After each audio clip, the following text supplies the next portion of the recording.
Hi, my name is Andrew McLaren, and I'm going to help you with momentum problems in two dimensions, like the one that we have below, where there's a bird going one direction and another bird that hits it coming from another direction. So when you think of momentum, there's a number of different equations that might come up when you just Google it. For the most part, this is a pretty good version, in my opinion, of summarizing finding the final velocity of these different birds after a collision if they bounce off of each other. But we're seeing one where they stick together, so this one doesn't quite make sense. Also, this is a lot easier if one of the birds is like still at first. So if B1 is still at first, you can kind of get rid of that part of the equation and work with that. It's much easier. For the algebra, so there's a reference frame trick you might do to make it show so their velocity is zero. But we're not doing that in this problem. If you look at these, that's like the same sort of thing but rearranged.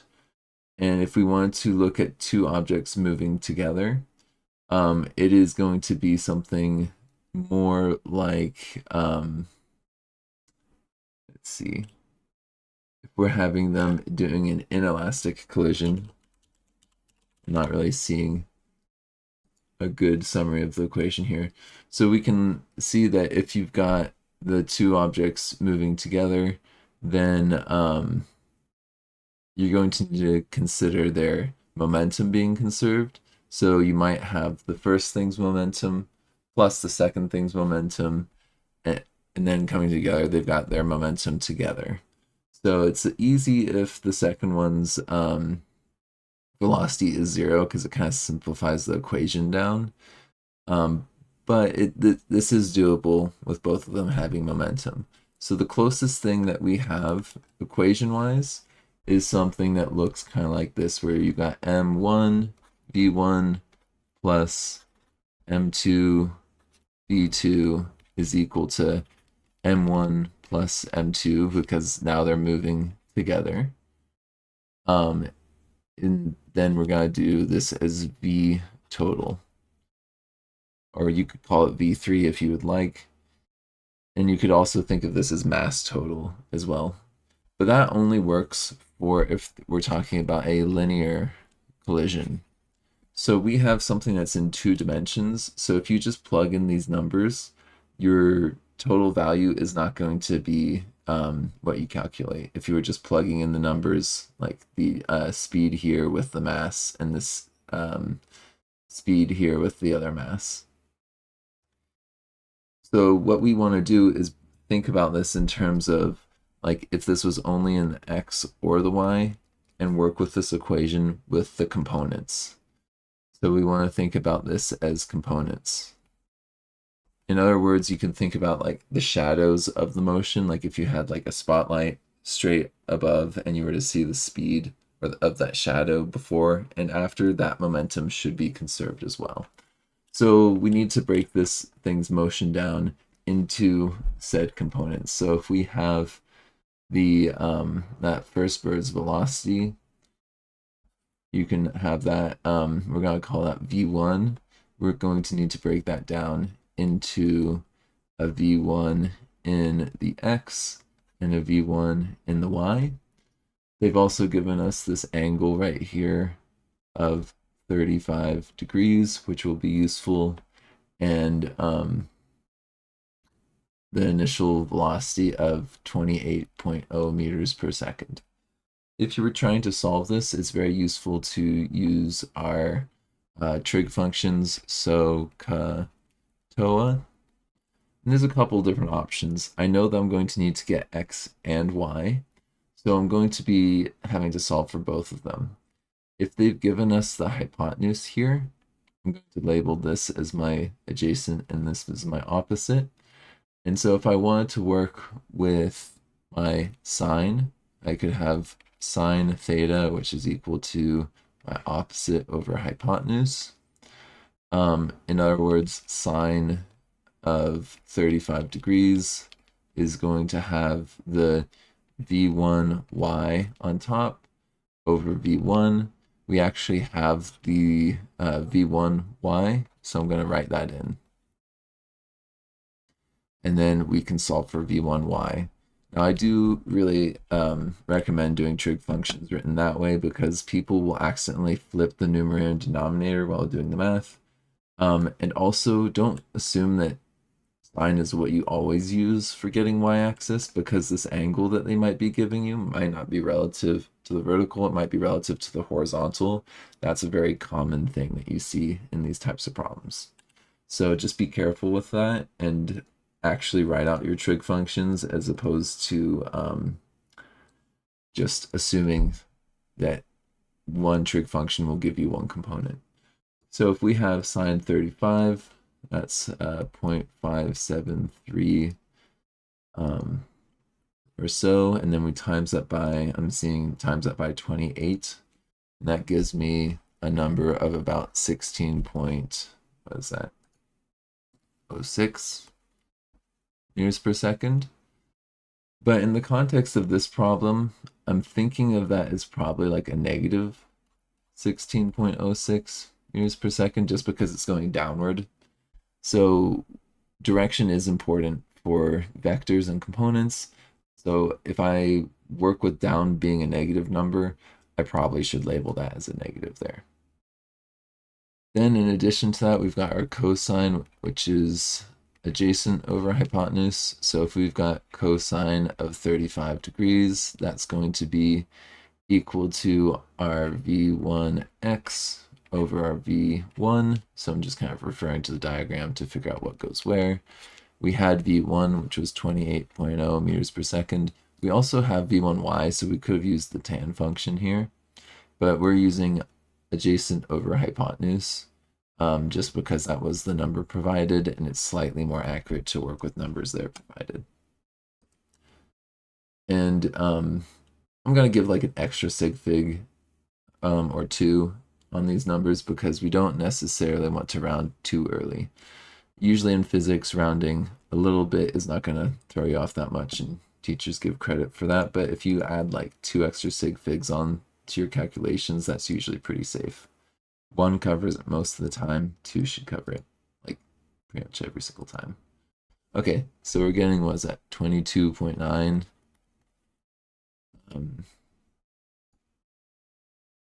36, and this was the cosine function was I'm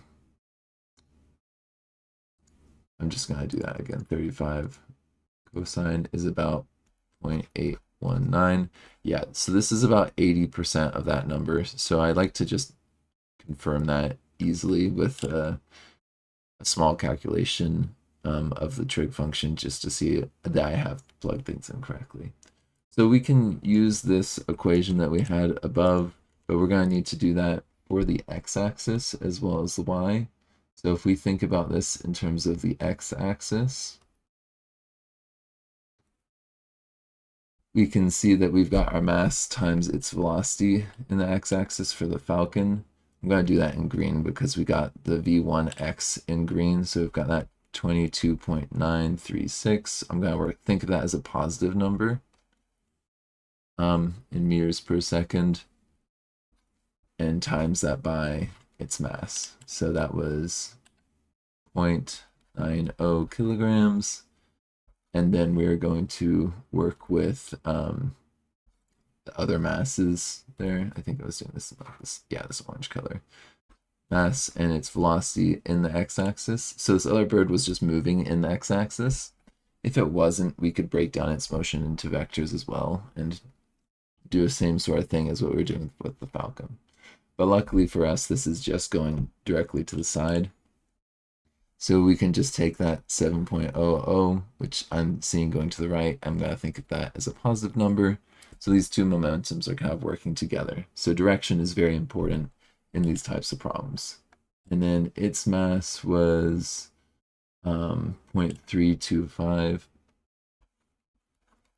kilograms. And when we add those two masses up together, we've got that 0.90 kilograms plus the 0.325 kilograms. And we're going to find the V total in the x-axis pretty easily with the numbers that we've been provided with. So if we want to do some algebra, what I would recommend with combining these numbers is just to first add those up. So we've got that 0.90 plus the 0.325, 1.225 kilograms, and that's times this V total. And then I've seen some people rearrange this equation and put like the combined mass underneath these other two. For me, I can see the momentum and how it's being conserved. We have like the P initial is equal to the P final. I can kind of see the masses and their velocities being added up with the way we've arranged this equation. So I'm going to keep it that way myself, though it is kind of personal preference, to be honest with that. So then we just need to multiply these numbers out appropriately, and I would recommend writing them out.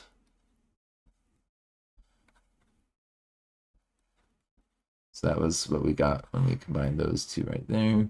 And then if we have our 0.90 times our 22.936, we're going to get, what is that, 20.6 or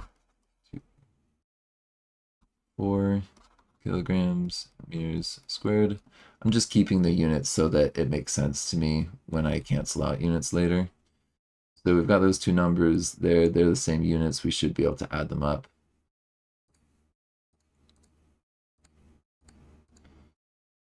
So we've got, what is that, a total of 22.9174 kilograms times meters per seconds is equal to this number over here. And then we divide both sides by 1.225.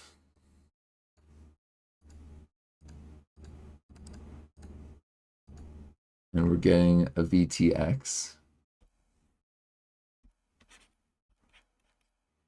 of, what is that, 18.708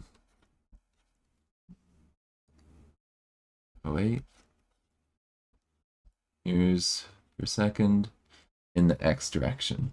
Now we do the same sort of thing, but in the y. So I'm going to take the same sort of equation here, but we're going to think about it in the y. So we'll do that in like a dark blue. Instead of x's, we're thinking about this in terms of the y direction. And luckily for us, one of these is not really moving in the y direction. So that part of the equation we don't even need to think about because it's times 0. So it just kind of simplifies down. Its mass is significant, but its velocity in the y direction is 0. So it's pretty straightforward. So we've got our mass in the y direction, which was that 16 or negative 16.06 meters per second. And it is times the mass that was moving downward. So the Falcon was moving downward, so it's that 0.90 kilograms times that number. And now that is going to be added up to the mass total, which we've already calculated by adding up the two masses up above. So I'm just going to use that combined mass here just to save a second in our calculation. But now we're solving for the VT total and the y. So if we have 0.90 times 16.06 or a negative 16.06, we get a negative 14.454 kilograms meters per second. And now we just need to solve for this guy, which again, I would just recommend writing these things out because it's easier to catch your mistakes if you have some more of this basic math written out. Because sometimes people will do silly things in the middle of the problems here where their brains just kind of turn off. So I'm getting a negative 11.799 for this. And now we can look at the resultant velocity, which is going downward little bit, but I'm seeing that it's going over about 18 and down by about 11, so it's a little bit further to the side than it is going downward. And yeah, this was meters per second. And then this was a positive 18.708 meters per second. And we want to know what this V total is in the end. And you can do that in a number of ways. You can use your a squared plus b squared is equal to c squared. But you can also use some trig functions to find the angle. So I believe they were asking what the combined velocity was. So we don't need the angle, but let's say that you're trying to solve for the angle. You could work with the angle relative to the horizontal, which is going to be this guy right here or right here. So we could solve for that, as well as solving for VT. So VT, I'm going to just use that being equal to like a squared plus b squared. So you can square these numbers, add them up. So we've got that negative 11.77 or 799 meters per second squared plus the 18.708 meters per second squared. That's equal to this VT squared. That you can do without any trig functions, so I think that that's okay for us to just do that real quick. So square that, getting 139.22 squared, second squared, plus 18.708 squared, or 349.98. And we should then be able to add those two numbers up.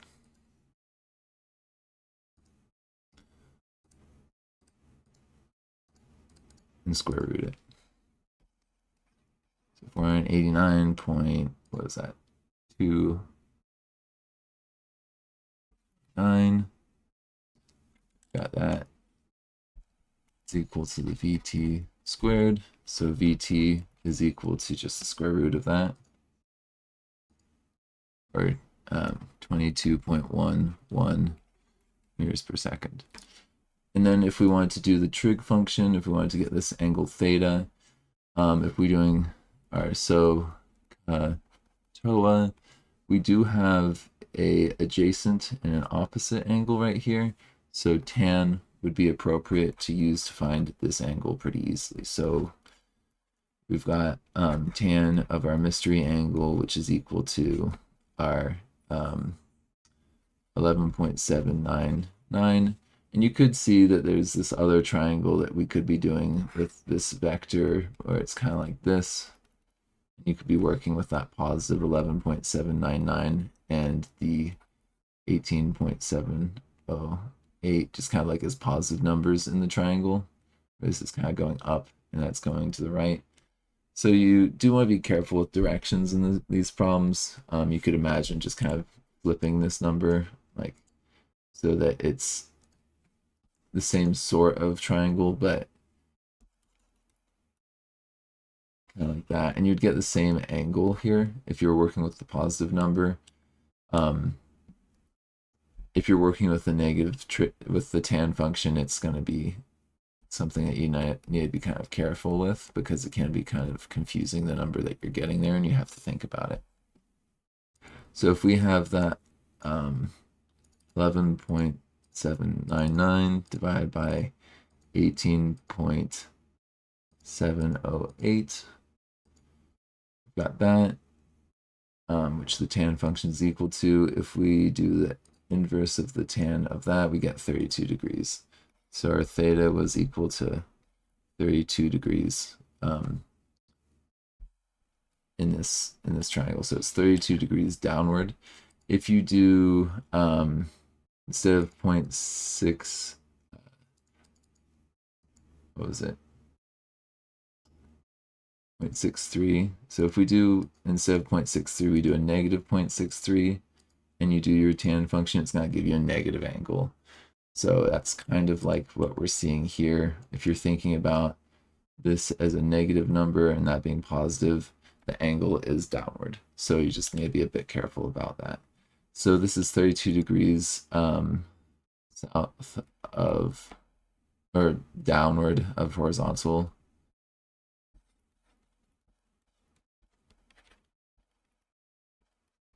Now I believe that the question was like just looking at the birds from sideways, so this is downward. But if it was like northwest, south, east, that kind of stuff, you could do the same sort of thinking with the vectors and the directions. So that's the main idea on these problems, is that you need to break them down into their components. Be careful in the math. I'd highly recommend writing out more steps than what you want to, just so you can double check those calculations. And same sort of deal with doing the trig functions. Labeling that stuff can be very useful in problems like this. I forgot to mention, after talking about sig figs, if we look at this final answer here, it was going to get rounded down to, I believe in the original problem we had 3 sig figs with most of our numbers. And so if we were being careful with tracking those sig figs throughout the problem, we really should end up with about 3 sig figs here. 22.1 meters per second is appropriate for our final answer. If we want to be technical, we do need to keep track of the fact that we had actually, yeah, 2 sig figs with that 0.901.